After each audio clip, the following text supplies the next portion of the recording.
Antarctica महादेश में एक ऐसी जगह है जहां खून की नदियां बहती है। साल 1911 को ऑस्ट्रेलियन जियोलॉजिस्ट रिफिट टेलर ने इस नदी को बहते हुए अपनी आंखों से पहली बार देखा था। उन्हीं के नाम से ही बाद में इस आइलैंड का नाम टेलर आइलैंड रखा गया। साइंटिस्ट की रिसर्च के दौरान हमें ये पता चला है कि पानी की कंपोजिशन में इसके खून जैसे लाल रंग के होने का राज छुपा हुआ है। असल में ये खून की नदी और कहीं नहीं बल्कि 400 मीटर के मोटे बर्फीले चादर की गहराई में छुपा हुआ एक तालाब में से उत्पन्न होता है। इस तालाब के अंदर हद से ज्यादा आयरन ऑक्साइड मौजूद होने की वजह से ये पानी भारी ऑक्सीजन के टच में आते ही लाल रंग का बन जाता है।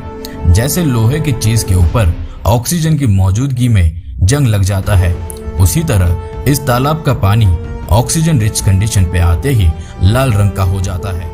एंटार्क्टिका में मोटे बर्फ के चादरों के अंदर बहुत ही गहरे लेक का एग्जिस्टेंस है। यहाँ के सभी लेक के पानी इतने नमकीन है कि इसे फ्रीज तक नहीं किया जा सकता। यहाँ तक 50 डिग्री सेल्सियस तक पहुँचने के बावजूद भी ये पानी तरल ही रहता है। बर्फ के मोटे चादरों में ढके हुए इस महान देश में एक ऐसी जगह है जहाँ बर्फ तो दूर एक बूंद पानी तक नहीं है। इस जगह को धरती की सबसे ड्राइस्ट प्लेस माना जाता है।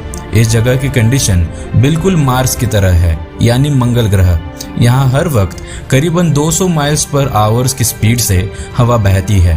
इसीलिए नासा अपने एस्ट्रोनॉट्स को यहाँ पर मंगल अभियान के लिए ट्रेन करते हैं।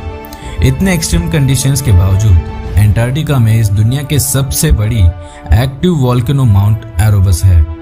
ये वोल्केनो इतना एक्टिव है कि इसे लेक्स भी कहा जाता है। अपने चारों ओर बर्फ के मोटे चादर से ढके होने के बावजूद इस वोल्केनो से हर वक्त लिक्विड मैग्मा निकलता रहता है। इस महादेश में कोई स्थानिक निवासी होते हुए भी 30 अलग अलग देशों के 40 से अधिक रिसर्च सेंटर मौजूद है। सालाना लगभग 4000 से अधिक लोग इस महादेश में आकर यहाँ के खनिज पदार्थ, क्लाइमेट चेंज और सी क्रिएचर्स को लेकर रिसर्च करते रहते हैं। हाल ही में कुछ अमेरिकन और यूरोपियन साइंटिस्ट की टीम ने एंटार्क्टिका के 3 पिरामिड्स की खोज की है, जो बर्फ पिघलने की वजह से उन्हें देखने को मिली थी। उस दौरान लिए गए कुछ इमेजेस और यहाँ तक कि गूगल मैप्स पे भी ये पिरामिड्स देखने को मिलते हैं। साल 1929 में आर्कियोलॉजिस्ट की एक टीम ने पेरेनिस नाम का एक मैप एंटार्क्टिका के बर्फ में ढूंढ निकाला था।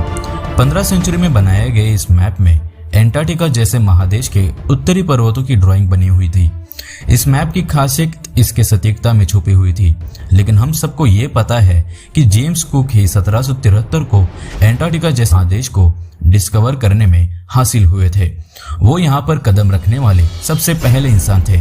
फिर कैसे इसके 200 साल पहले ही एंटार्क्टिका का मैप बन सकता है, इसका आज तक कोई भी जवाब नहीं दे पाया। एंटार्क्टिका में बहुत ही कम बारिश होती है, इसीलिए इस बर्फ का रेगिस्तान कहा जाता है। एंटार्क्टिका के बर्फ में नीचे लाइफ एग्जिस्ट करती है या नहीं, ये जानने के लिए साइंटिस्ट ने यहाँ के रॉ आइलैंड में 2300 फीट तक की खुदाई की है और वहां पर उनको एक नया किस्म का बैक्टीरिया मिला है जो 100 डिग्री सेंटीग्रेड के भी कम तापमान में जिंदा रह सकता है। उन साइंटिस्ट को टेडिग्रेड जैसे एलियन एक्टिविटी वाले जीव भारी मात्रा में मिले हैं। टेडिग्रेड एक ऐसा जीव है जो अमर होता है। ये जीव बेहद ही ठंडे इलाके से लेकर बेहद गर्म इलाके तक और तो और स्पेस में भी जिंदा रह सकते हैं। इसीलिए इसे दूसरे किसी प्लेनेट का प्राणी माना जाता है।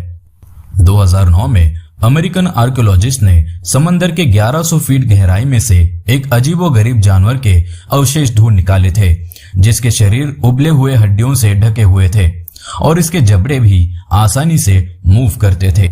ये जानवर की लंबाई करीब 8 फीट की थी। साइंटिस्ट के कड़ी मेहनत के बाद भी इस खतरनाक जानवर के डाइजेस्टिव सिस्टम से लेकर प्रजाति तक कुछ भी इस धरती के किसी भी जीव के साथ मेल नहीं खाया।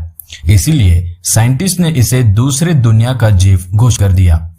वेस्ट एंटार्क्टिका के सारे बर्फ अगर पिघल जाए तो यह धरती के सी वाटर लेवल को पहले से 16 फीट बढ़ा देगा, जिसके चलते लंदन, न्यूयॉर्क जैसे बड़े शहर पानी के अंदर जाएंगे। आज के लिए सिर्फ इतना ही।